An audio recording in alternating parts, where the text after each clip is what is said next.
I want to help y'all fish a buzzbait today. Let me tell you some of my little tricks and secrets that I like to use, and really just the way that I like to fish a buzzbait. Obviously, we all love topwater, right? Because it's visual, and even with the buzzbait, not only is it visual, but it's, what's the word I would want to use? Audible? Because listen, when I throw it out there, listen to this. You can hear it coming back to the boat. It's got that like I like that sound, right? But it's fun to fish. And the way we fish a buzzbait is kind of evolved over the years. This is obviously an old technique. I would say it probably started in the 70s, maybe 60s. I'm not sure how old the origins of the buzzbait is. But just the way we fished it, we've got better hooks in them now. Different styles of buzzbaits. I always throw what we call an impact style buzzbait, where the blade actually hits the head and you get a really, really loud noise. Has a flat head on the back.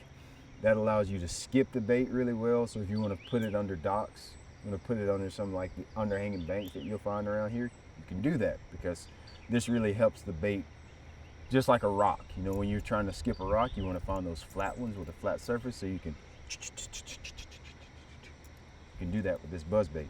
But the thing that's changed most over a period of time is someone thought it was cool to take off the skirt. I'm really not sure who it was, but it started like a whole culture of taking off the skirt, throw that thing away, and putting a soft plastic on the back. And for years, we were using a frog, like a soft plastic buzz toad type deal on the back. And now, you know, it's just kind of opened the door to use all kind of things. Now my dad, I will give him credit, back in the day, he used to put like a curly tail grub on the back. But I actually use a creature bait. This is a Z-Man goat and pearl color. So what that does, it does a couple things. When you take the skirt off, it casts a lot better. Again, it helps it skip a little bit better, gives it a different profile, and it looks a little bit meatier and chunkier in the water. But I think that's why this works so much better. It's just, it looks a little bit more chunky.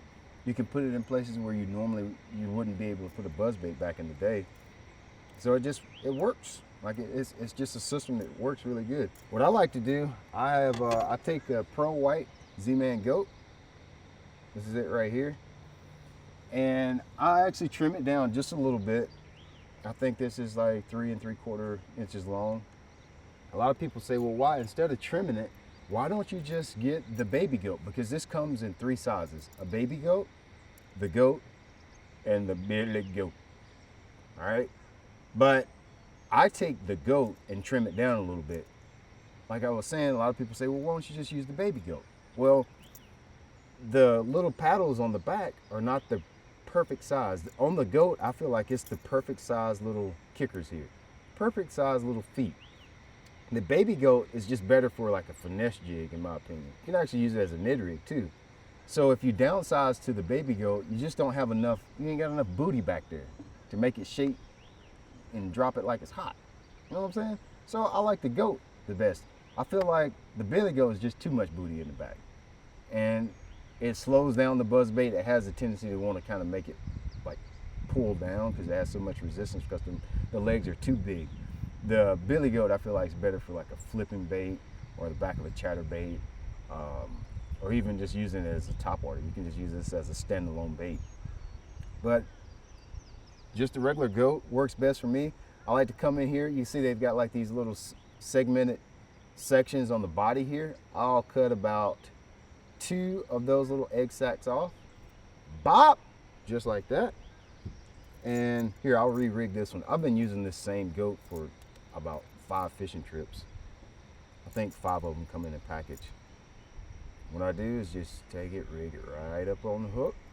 Real simple. This is nothing complicated. Hook exposed. Take it. Always, when I'm rigging elastic and you're trying to rig it over a keeper, I always talk about like a little 2-year-old when they're acting up, grab him behind the neck, bop, pull it up right over. You like those sound effects, bop. Pull it right up and over the keeper, just like that. It ain't coming down, cuz. That's it. It's never coming back off of it. And that's my setup. As far as rod and reel is concerned, keep it simple with this. 30-pound test braided line.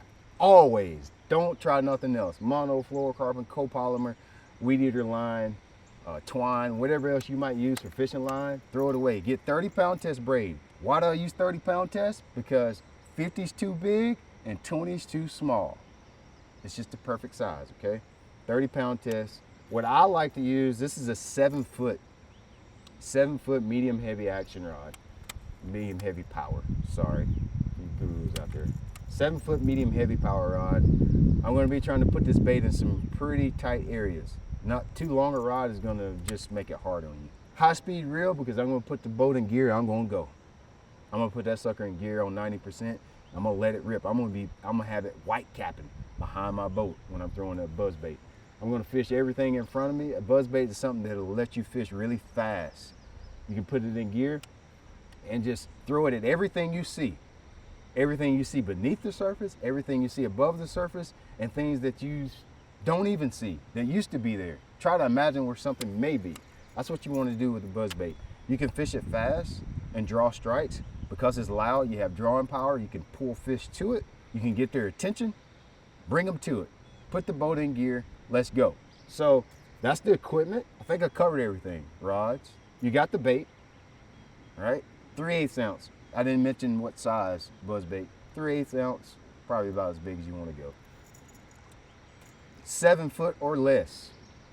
Medium heavy power rod. Get a fast reel. This is a lose.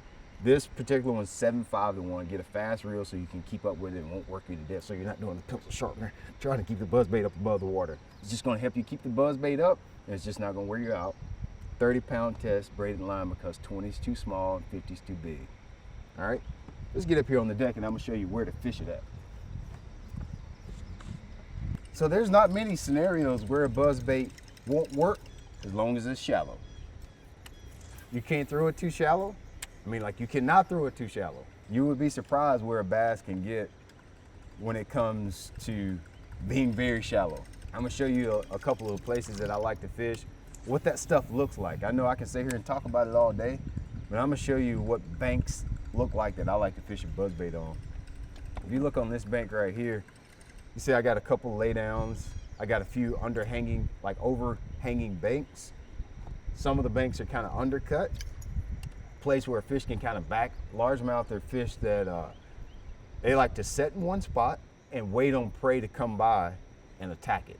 Relatively speaking, especially creeks or rivers, they're not the type of fish that really go out and chase their prey. They hide, set and wait. Something swims by, attack it. So what I'm going to look for is places where those fish can be secure and hide. These little undercut banks, little shady spots. You see how I've got these, how it's a little bit steeper here. Those overhanging trees is going to provide shade. That shade lets the fish feel like he's hid. The fish really aren't that smart, people. Like, he's never seen himself in the mirror, so he doesn't realize, a 3-pound fish doesn't realize he's got 16 more inches hanging out the back of his eyes. So when he covers his eye, he thinks he's hid. So I'm just gonna look for like little sticks. It can be the smallest thing. If it's big enough to cover an eyeball, it's enough to hold a bass. So I'm looking for anything as I'm trolling down the bank at 33 miles an hour, or fast as I can go until I start getting bites. I'm looking for anything. Some of the stuff that's in the water, some of the stuff that's below surface. I can see a little stick coming up. I'm gonna cast at that. I'm gonna cast at this right here. And I'm gonna make one cast at it. I'm looking for the aggressive bass. Them trifling, no biting suckers, I ain't worried about him with this bait because I can cover so much water that the trifling bass that don't want to bite and want me to slow down, they don't matter anymore because I'm gonna cover 10 times more bank with this bait because I can work it so fast that I don't even care about the trifling bass. They're not a factor to me anymore. I want the easy ones to catch. That's what I'm trying to get, the aggressive bass. So that stick right there, no, I didn't make 2 casts by there, I'm sorry. So I guess I kind of lied a little bit. But I'm gonna keep it rolling, keep it in gear. Put your trolling motor in automatic. Like I got mine, I'm not even stepping on it, it's still going. Put it on, you know, if you're just starting, put it on 40%, 30%, till you get used to making the cast like very often. And like when I come up to this laydown right here, I will, like that's a pretty big laydown. I will, you know, make 4 or 5 casts around it just to make sure I cover it all. But I got drawing power because that thing's so loud. You can hear it. Listen to it. I mean, it's just making a lot of noise, right? I'm gonna hit that shade right there. You see how I can skip it, put it in places where you normally wouldn't put a topwater? That's usually, like fish are used to seeing jigs, stick bait skipped in places like that. But something like this, you bring old Buzzy Boo Boo around, and he's like, okay, that's new, that's different.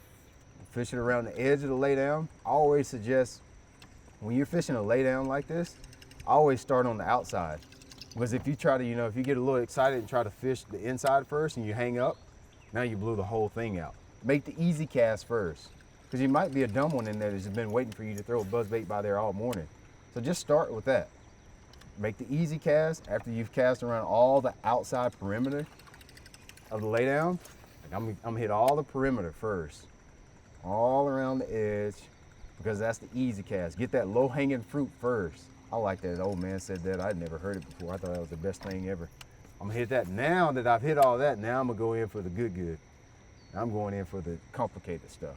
Throwing in the middle of the laydown.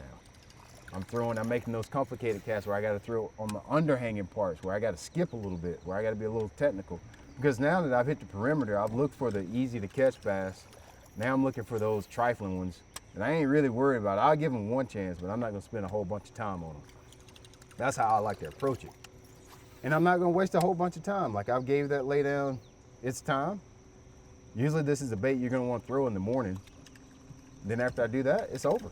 I'm moving on to the next spot. I'm not gonna waste my time about it. I'm gonna let bygones be bygones. And now I'm moving on to the next section of bank down through here. Hey, so that's my juicy juice when it comes to fishing a buzzbait. This is old school, but I still catch a lot of fish on it. Now, all the baits that I talked about here and a lot of the equipment that I use to present my buzzbait the way that I prefer to do it, you can find all of this stuff at shopblat.com. We've got all these baits and so much more that'll help you catch fish.